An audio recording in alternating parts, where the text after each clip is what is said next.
May I have your attention, please?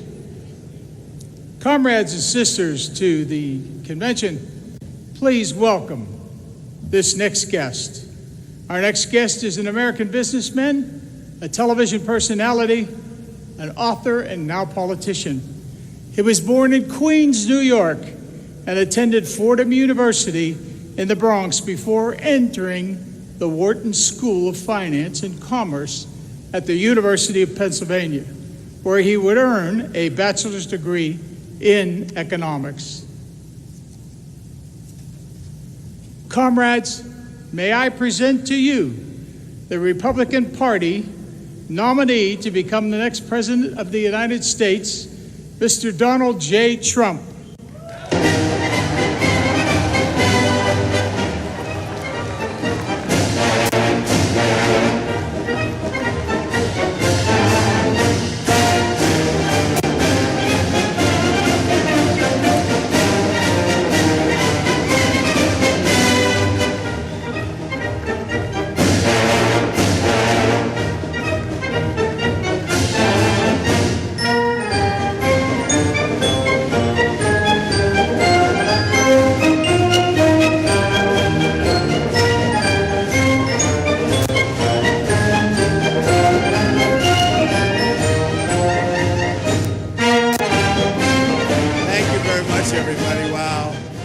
Thank you. Thank you very much. What a privilege to be here with the incredible, and I mean incredible, men and women of the veterans of foreign wars. And we set today an all-time registration record. That's pretty good, right? Congratulations to you. Spending time with our veterans has been the greatest honor of this campaign. I want to thank Commander-in-Chief Big John, and really for the welcome. He has been so fantastic. From the time we walked in, he has been so fantastic. Also, many thanks to Bob Wallace, Auxiliary President Francesca Guilford, and for your incoming leadership. You have Brian Duffy and Colette Bishop, two terrific people. Two terrific people. Before going any further today, I'd like to bring up onto the stage my good friend, Governor Mike Pence. And by the way, Mike is the son of a soldier and the father of a Marine. Mike?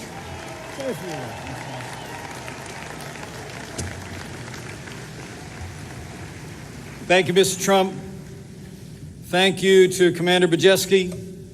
It's an honor to greet you all at the 117th VFW, where no one does more for veterans. Thanks for all you do. It is an honor to stand with Donald Trump today.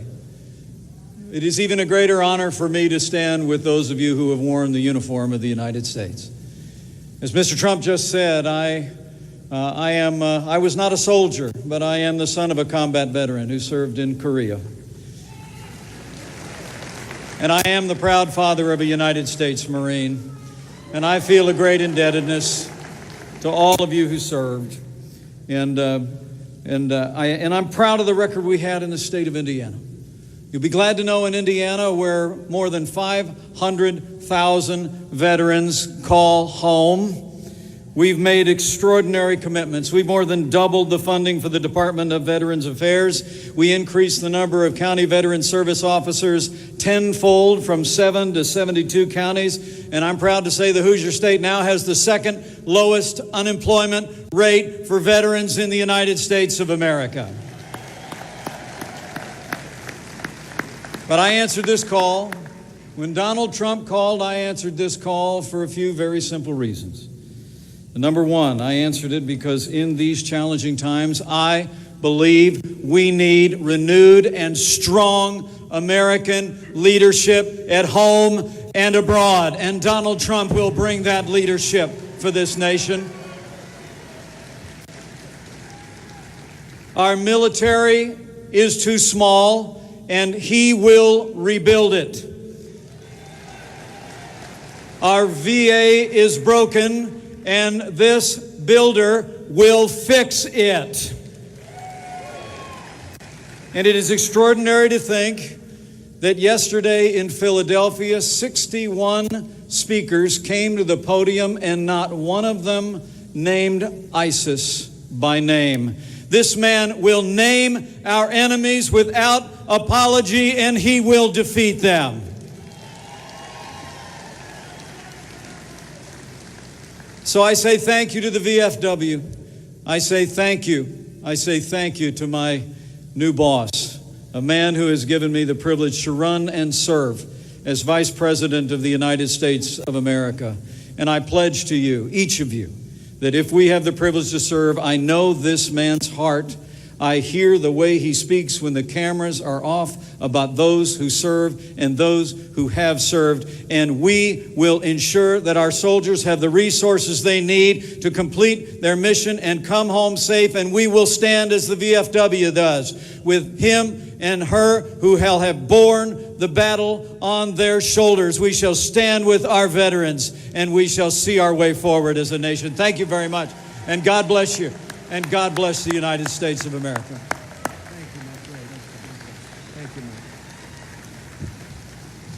Thank you, Mike. And thanks again to everyone for inviting me to address you today. The veterans, I love you too. The veterans of foreign wars represent the very, very best of America. When I'm president, I pledge to work closely with your organization and your members to accomplish our shared goals. Our veterans are the bravest and the finest people on earth.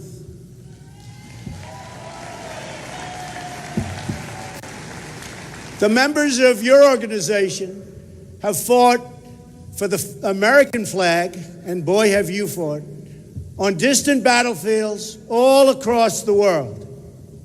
Your members have shed their blood and poured out their hearts for this nation like nobody else. Our debt to you is eternal.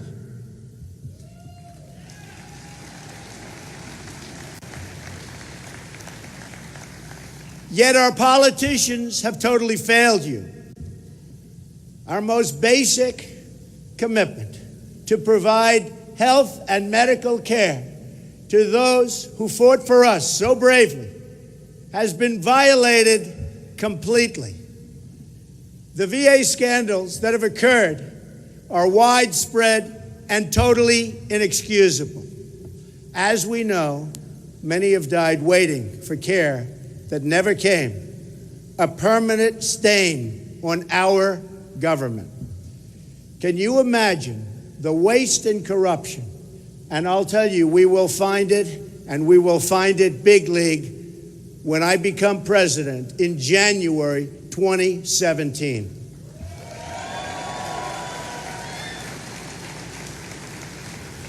I've recently released a detailed 10-step veterans reform plan, and we've worked on the plan with the chairman of the Veterans Affairs Committee in the House and a really good guy who loves the vets, Jeff Miller. He is a good man. We're going to take care of our veterans like they've never been taken care of before.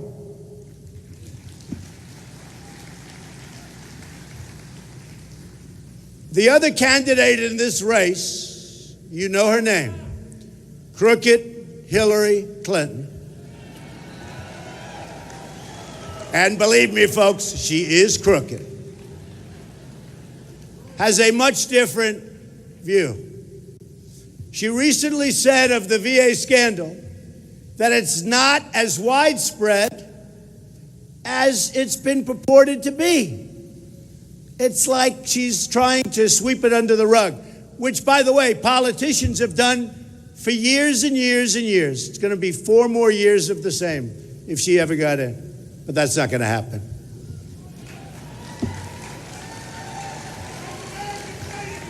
Make America great again. You're right. Thank you. We know how she takes care of the veterans. Just look at her invasion of Libya and her handling of Benghazi, a disaster. Or look at her emails, which put America's entire national security at risk.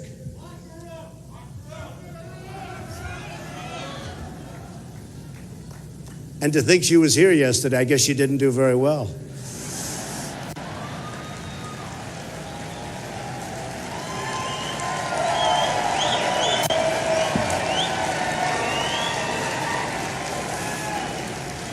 We're going to bring honesty back to government, and that starts with fixing the Veterans Administration. We will fix it.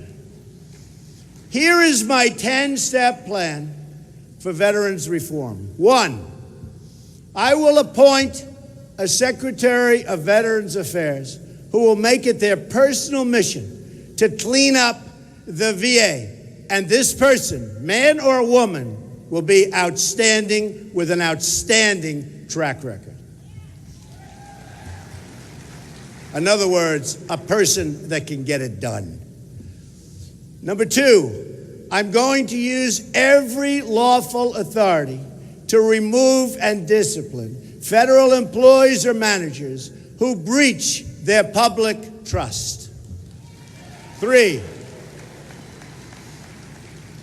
I will ask Congress to pass a bill giving the VA Secretary full authority to remove or discipline any employee who risks the health, safety, or well-being of a veteran.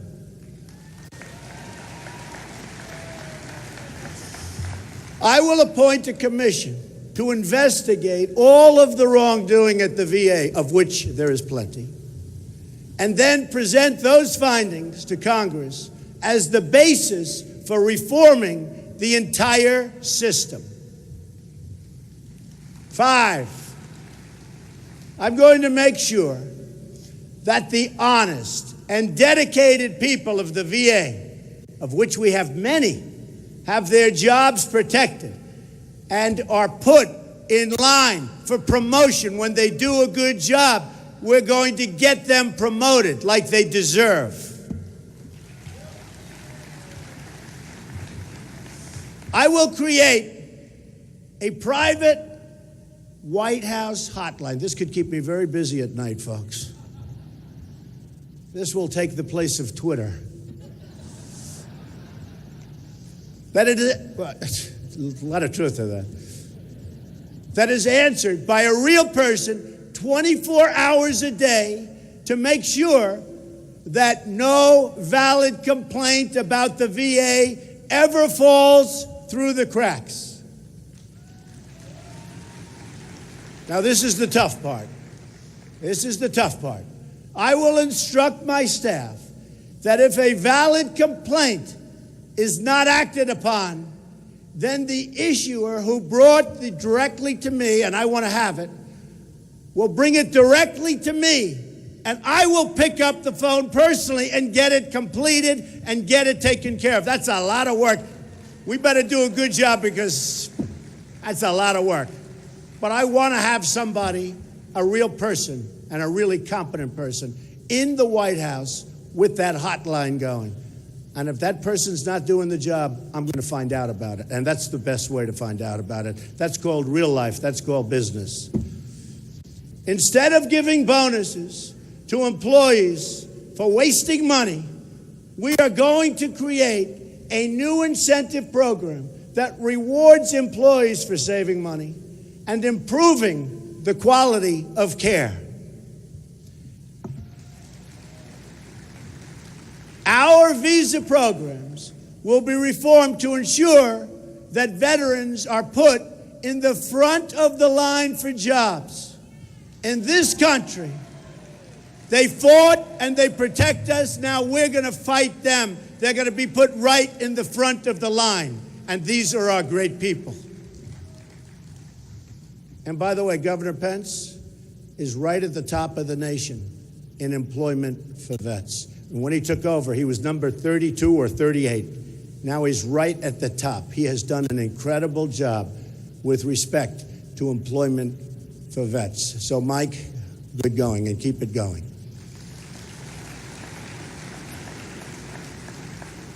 We're going to increase the number of mental health care professionals and increase mental health outreach to veterans outside of the system. So important.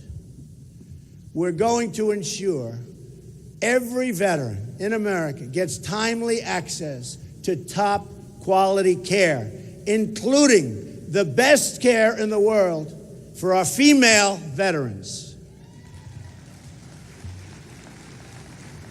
The Veterans Health System will remain a public system because it is a public trust. But never again will we allow any veteran to suffer or die waiting for care. That means veterans will have the right to go to a VA facility or the right to see a private doctor or clinic of their choice, whatever is fastest and best for the veteran. There'll be no more 5-day waits in line. If you're waiting online, you're going to go to a private doctor across the street, a private or public hospital across the street or nearby, and you're going to be taken care of quickly and efficiently. People are waiting online 5 days, 6 days, 7 days, and many are dying. With a simple procedure, they would live, and they're dying because they can't even get to see their doctor. So there's not going to be any more of that, and we will pick up the bill. It'll cost us less money, and the care will be amazing. Okay? You have my word on that.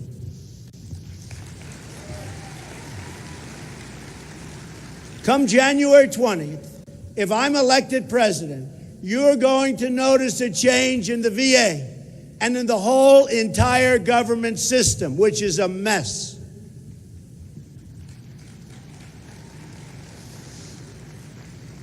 All you have to do is try to get on an airplane and you'll see what a mess it is. A change in attitude and a change in results will absolutely take place so fast, right at the beginning. Government is going to start working for the people again.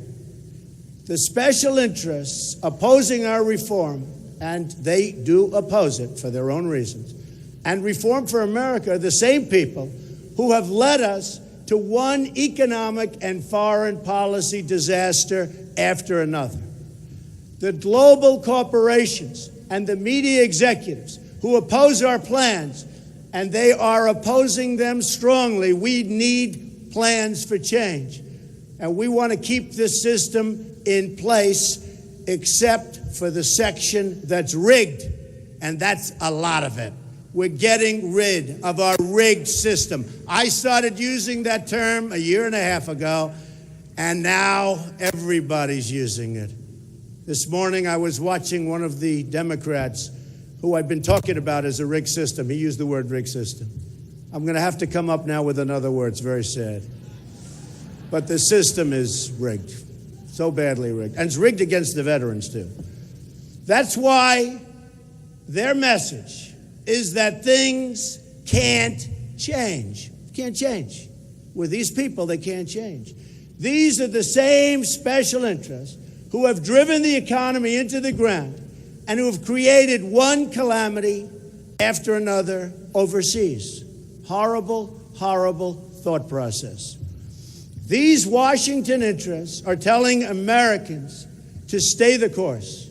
They're telling us that we can't fix our trade deals, or we can't fix our VA, or we can't fix our broken tax system, or we can't fix immigration, because they're benefiting from the status quo. They benefit. They don't want it changed. We need change. They don't want it changed. My message is the opposite. Things have to change, and they have to change right now. Here is just some of the change we need. We need to change our tax, energy, and regulatory policies to produce millions of new jobs and trillions in new wealth and invest in our country and in our infrastructure, which is falling apart all over this country. Our roads, our tunnels, our bridges, our airports. Our infrastructure is that of a third world country. Not anymore. And I'm very good at building, remember that. And I build under time and under budget. Very important. You don't hear that from government very often. Those who seek to raise taxes and expand regulation will only weaken our country, hamstring our economy, and throw many millions more out of work. And as you know, Hillary Clinton wants to institute a massive tax increase. And we're already just about the highest taxed nation in the world. Our immigration system must also be fixed so it lifts people out of poverty instead of throwing them into poverty, which is what it's doing right now. Our terrible trade deals must be renegotiated completely. NAFTA is a disaster. To keep jobs and wealth in America, we're sending our jobs away. We're going to keep our jobs in America, and we're going to bring new jobs back.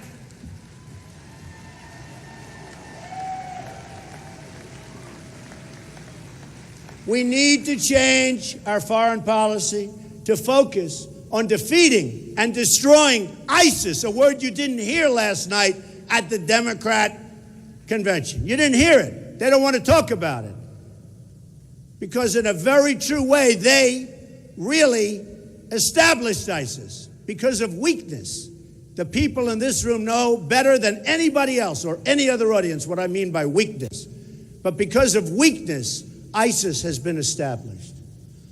It's also essential that we suspend the refugee flows from Syria and other dangerous countries so we don't bring into the United States the same terrorism that our American soldiers are fighting overseas. We have to be smart.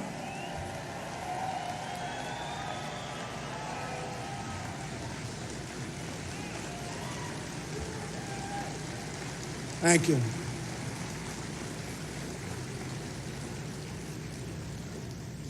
Hillary Clinton wants to bring in, if you can believe this, 550% more than President Obama. More. And Tim Kaine wrote a letter very recently asking for more than even Hillary wants. What are we doing? What are we doing? We have to be the smart country again, or we're in big, big trouble. Our depleted military must be completely rebuilt. Then, from a position of strength and respect, America needs to extend our hand in friendship to foreign nations who want to be our friends, and we can't be taken advantage of by these countries that we work so closely with. Many of these countries are taking advantage of us, folks. They're taking advantage of us. We want to be friends, but they also have to be friends with us. Remember that. Something you've never heard from a politician. We want a more peaceful future for our world. But peace will require new approaches, not relying on the same failed voices of the past. These are failed voices. And now they want another 4 years. And we need to fix the VA so we never again break our sacred commitment to our veterans. Never, ever again.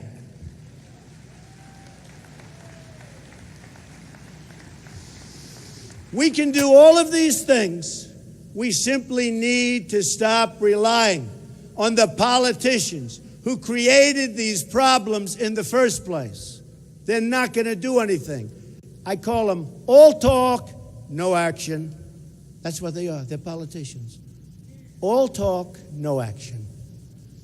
We can't fix a rigged system by electing the people who rigged it in the first place.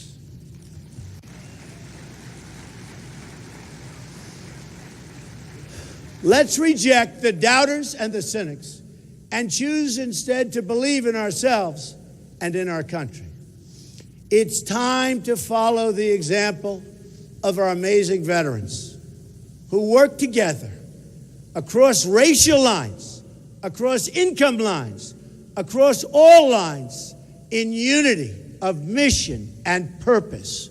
Nobody does it better than our veterans.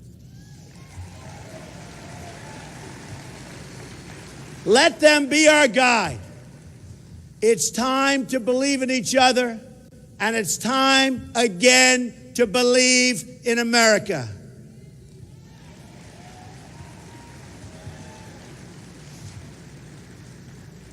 If we do this, we will truly, absolutely, 100% make America great again, greater than ever, ever, ever before. Thank you very much. God bless you. Thank you.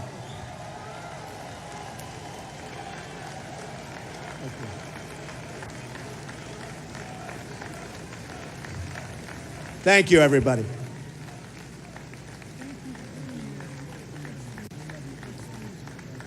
want to give you a couple of these.